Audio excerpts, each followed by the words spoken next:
Donc, pour la délimitation des missions des différents intervenants, comme on l'a expliqué, on a dit qu'il y a une harmonisation des textes, une articulation des textes. Maintenant, la sphère de compétence de chaque intervenant. Parce qu'il y a une responsabilité assumée, soit par le titulaire, soit par le maître d'œuvre, soit par le maître d'ouvrage, et éventuellement par d'autres personnes qui interviennent, comme la personne chargée du suivi du marché, ou bien l'un des co-contractants.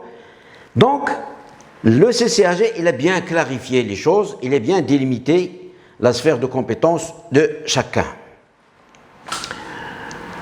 Le nouveau CCAG a procédé à une harmonisation dans le temps et dans l'espace, les actions des différents intervenants au stade des travaux et jusque-là à la levée des réserves dans les délais impartis et dans le ou les contrats de travaux. L'opération de construction, surtout pour le maître d'ouvrage, l'opération de construction s'articule principalement autour de 3 grandes fonctions: maîtrise d'ouvrage, maîtrise d'œuvre et l'entreprise du bâtiment. Si le CCAG définit les missions des intervenants et l'étendue de leurs responsabilités, il renvoie la définition au décret des marchés publics, au décret du 20 mars 2013, par le biais des articles 79 et suivants. Donc, ce sont ces articles qui définissent d'une manière claire les sphères de compétences de chacun. En effet, dans le cadre d'un marché public relatif à des travaux, le titulaire du marché peut rechercher, outre la responsabilité contractuelle du maître d'ouvrage, la responsabilité quasi-délictuelle des autres participants à cette opération. Autrement dit, s'il y a une erreur de la part du bureau d'études ou du maître d'œuvre, c'est-à-dire l'architecte, là on peut chercher, c'est-à-dire le titulaire, il peut ne pas assumer la responsabilité dans la mesure où cette erreur n'est pas commise par le maître d'ouvrage, n'est pas commise par le titulaire du marché, mais parce qu'il y a la conception, il y a une erreur dans la conception de la part du maître d'œuvre ou bien de la part du bureau d'études ou bien entre les deux aussi, parce qu'il y a une erreur du maître d'œuvre qui devait être décelée par le bureau d'études. C'est ça leur problème, c'est ça leur affaire, c'est-à-dire de travailler selon les règles de l'art. Les règles de l'art impliquent qu'il faut vérifier avant de commencer l'opération s'il y a une erreur de conception, oui ou non, avant de commencer. Il ne faut pas prendre la conception comme argent comptant. Le bureau d'études, par exemple, il peut voir et vérifier s'il y a une erreur de la part du maître d'œuvre. S'il n'y a pas de maître d'œuvre, elle est assumée par le bureau d'études. La responsabilité délictuelle, définie par l'article 77 du Daher des obligations, désigne l'obligation faite à toute personne de réparer le dommage causé par un acte ou un fait intentionnel, c'est-à-dire il y a l'intention. Autrement dit, il y a la mauvaise foi ici. C'est là, on parle de la responsabilité délictuelle. La responsabilité quasi-délictuelle, définie à l'article 78 du Daher des obligations et des contrats, elle oblige de la même manière à la réparation du dommage, mais cette fois-ci causé par la négligence ou l'imprudence. Elle n'est pas intentionnelle, mais la personne, sans le vouloir, c'est-à-dire sans vouloir faire du mal ou porter un préjudice ou bien commettre une erreur, mais d'une manière intentionnelle. C'est un acte ou un fait intentionnel. La responsabilité quasi-délictuelle, définie à l'article 78, comme on l'a dit, oblige de même manière à la réparation du dommage. Mais cette fois-ci, il est causé, comme j'ai dit, par la négligence ou l'imprudence. Le quasi-délit n'est donc pas intentionnel. Le quasi-délit, ce n'est pas un délit, mais le quasi-délit. La responsabilité quasi-délictuelle entraîne la responsabilité, mais avec des circonstances atténuantes. Tout ça pour vous dire que le titulaire du marché, il peut, dans son travail, commettre une erreur. Mais c'est une erreur, ce n'est pas lui qui la commet. Elle peut être imputée à d'autres personnes. Et c'est eux qui l'ont induit en erreur. Donc, il n'est pas le responsable d'une manière directe ni indirecte. La personne qui doit être responsabilisée dans ce cas-là, c'est celui qui a commis l'erreur au début. C'est une question de boule de neige. L'un qui commet une erreur, et dans la conception, l'entrepreneur applique le projet, le programme tel qu'il a été conçu par le maître d'œuvre ou bien par le bureau d'études. Or, c'est là où il y a l'erreur. Et c'est là où il y a le problème. Donc, d'une manière intentionnelle, il peut aller devant le juge en cas de conflit, de différend, aller chercher cette responsabilité quasi-délictuelle. Ce n'est pas moi, mais c'est l'autre.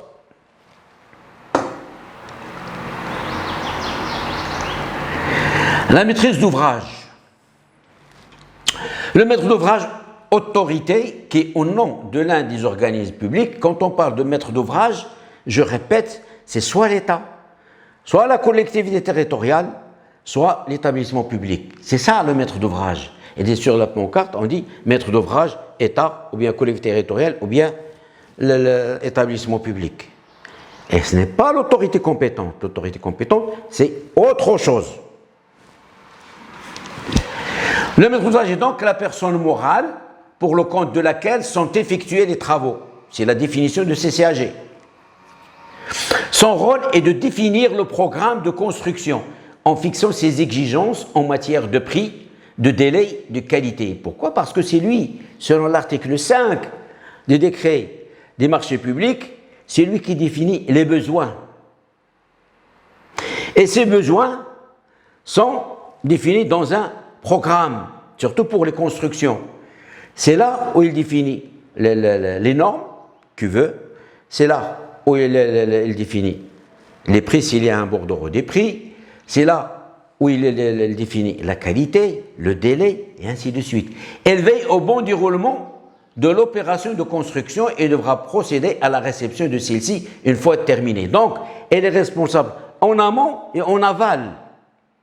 Pourquoi? Parce qu'elle a toute une armée de personnes qui sont chargées du suivi du marché. La personne chargée du suivi du marché, le maître d'œuvre, ils doivent rendre compte, comme on l'a dit tout à l'heure, journalièrement, la personne chargée du suivi du marché, elle est tout le temps, elle doit rendre compte chaque jour des incidents, des problèmes, des difficultés, des choses qui ont été faites, les déchets, comment ils ont été déchargés du chantier, et ainsi de suite. Donc, elle est informée quotidiennement, selon les dispositions de CCAG. Donc, elle ne peut pas dérober à ses responsabilités. Le maître d'ouvrage délégué. Parfois, le maître d'ouvrage, il ne peut pas assumer. Pourquoi? Parce qu'il n'a pas l'équipe qui l'entoure, il n'est pas étoffé. Et par voie de conséquence, il délègue la maîtrise d'ouvrage à une autre personne. Et elle s'appelle le maître d'ouvrage délégué. On lui délègue. Et dans la délégation, ce n'est pas on délègue tout, non, selon une convention. Elle est une sorte de mandataire. On lui demande de faire seulement et uniquement ce qui est prévu dans cette convention. Donc, pour le maître d'ouvrage, il faut qu'il soit bien informé que pour certains points, ne doivent pas être délégués dans la mesure où il faut qu'il soit au courant de ce qui se passe sur le marché.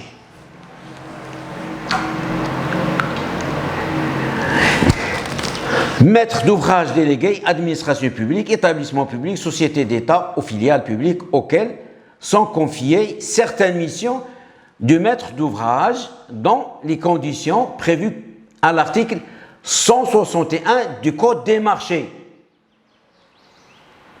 Donc, dans cet article-là, 161, on constate avec clarté qui sont les rôles de maître d'ouvrage et le rôle de maître d'ouvrage délégué.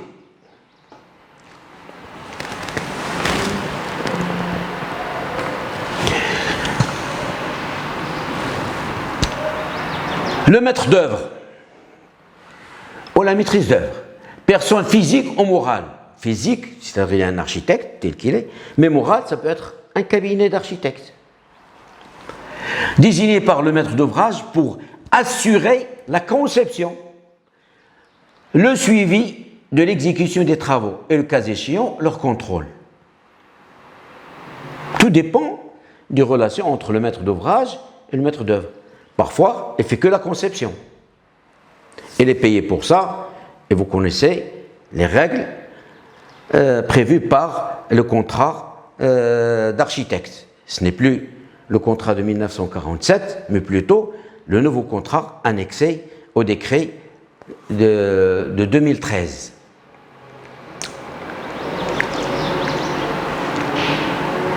En fonction de la mission qui lui confie le maître d'ouvrage, le maître d'œuvre conçoit l'ouvrage. C'est l'avant-projet, le projet, la première partie, la deuxième, selon un pourcentage.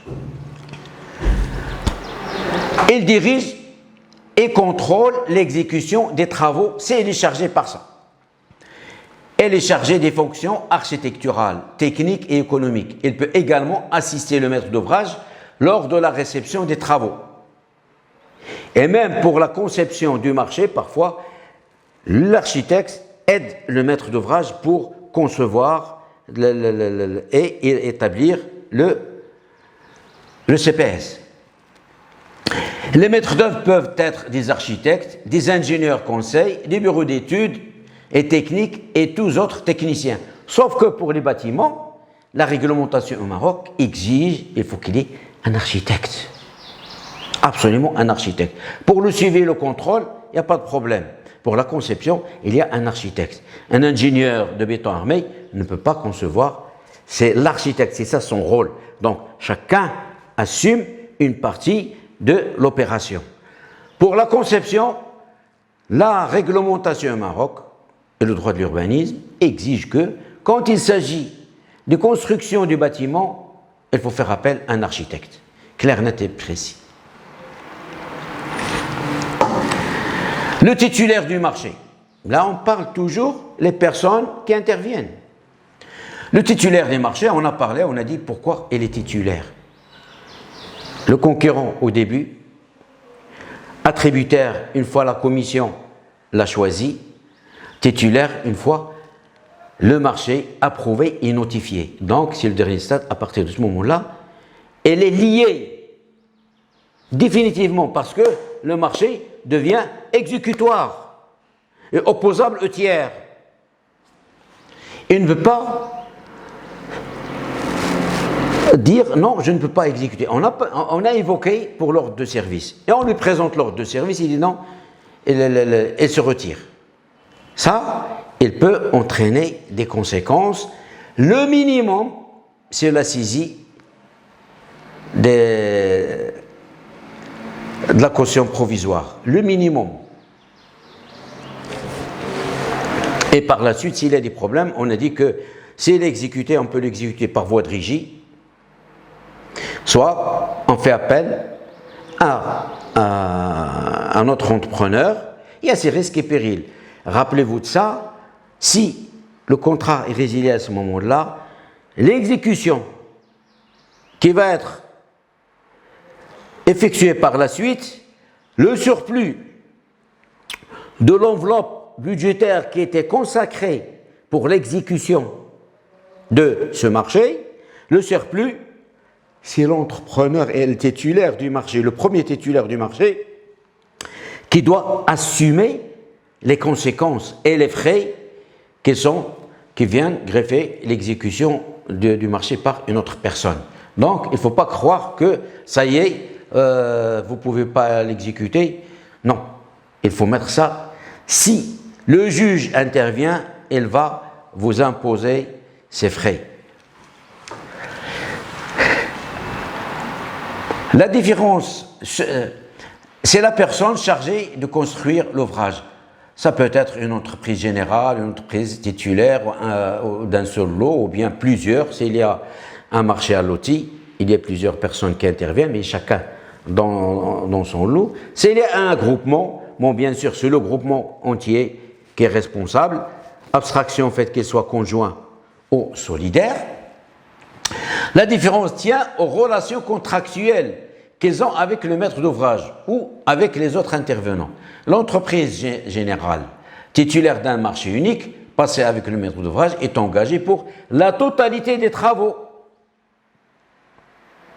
S'il y a un marché unique, cette entreprise, elle a une relation directe avec le maître d'ouvrage.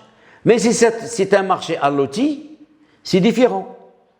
Si c'est un marché à loti, chaque lot est attribué à une entreprise. Donc, il y a autant de marchés que de lots. Chaque lot et chaque personne qui intervient est responsable devant le maître d'ouvrage. Par contre, si c'est un groupement, il y a 4 entrepreneurs dans ce groupement-là, le mandataire, c'est lui qui doit être l'interlocuteur de maître d'ouvrage, mais si c'est un groupement conjoint, il faut savoir qu'on individualise les parties qui seront exécutées par chaque entreprise. Et dans ce cas-là, chacun de ces entreprises est responsable devant le maître d'ouvrage. Chacun est responsable des retards, des malfaçons, individuellement. Par contre, si c'est un groupement solidaire, comme son l'indique, ils sont tous ensemble solidaires pour les pénalités de retard, pour les malfaçons, c'est ça la différence entre groupement conjoint, groupement solidaire, et la responsabilité diffère en fonction des relations entretenues entre le titulaire du marché et le maître d'ouvrage. Cette relation en fonction de la nature du marché. Chez Al-Loti, c'est par exemple, c'est un groupement, et ainsi de suite. C'est pour cela, comme j'ai dit, que le CCAG, elle met les frontières entre les différents intervenants pour asseoir la responsabilité et délimiter les zones de chevauchement entre les personnes pour ne pas dire « Ah, c'est pas ma responsabilité, c'est la responsabilité de l'autre ». Non, maintenant le CCAG, il a bien délimité la responsabilité de chacun.